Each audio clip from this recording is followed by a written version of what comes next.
एक छोटे से जिले में एक ईमानदार कलेक्टर साहब रहते थे। उनका नाम था अरुण। वे हमेशा लोगों की मदद करते थे और चाहते थे कि जिले के सभी लोग खुश रहे। उसी जिले के एक छोटे से गांव में रामू नाम का एक गरीब आदमी रहता था। रामू बहुत मेहनती था, लेकिन उसकी जमीन पर कुछ दबंग लोगों ने कब्जा कर लिया था। बेचारा रामू कई बार पंचायत के पास गया, लेकिन किसी ने उसकी मदद नहीं की।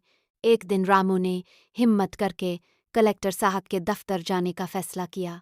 वह सुबह सुबह फटे पुराने कपड़े पहनकर कलेक्टर ऑफिस पहुंच गया। वहां बहुत भीड़ थी, लेकिन कलेक्टर साहब सबकी बात ध्यान से सुन रहे थे। जब रामू की बारी आई तो उसने हाथ जोड़कर अपनी सारी परेशानी कलेक्टर साहब को बता दी। कलेक्टर साहब ने तुरंत अधिकारियों को बुलाया और मामले की जांच करने का आदेश दिया। अगले ही दिन कलेक्टर साहब खुद गांव पहुंचे। उन्होंने जमीन के कागज देखे और सच्चाई पता चल गई कि जमीन सच में रामू की ही थी। कलेक्टर साहब ने तुरंत दबंग लोगों को जमीन खाली करने का आदेश दिया।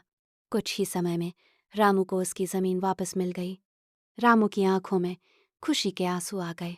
उसने कलेक्टर साहब को धन्यवाद दिया और कहा, साहब, अगर आप जैसे ईमानदार लोग हों तो गरीबों को कभी डर नहीं लगेगा। कलेक्टर साहब मुस्कुराए और बोले, सरकार का काम ही है गरीब और ज़रूरतमंद लोगों की मदद करना।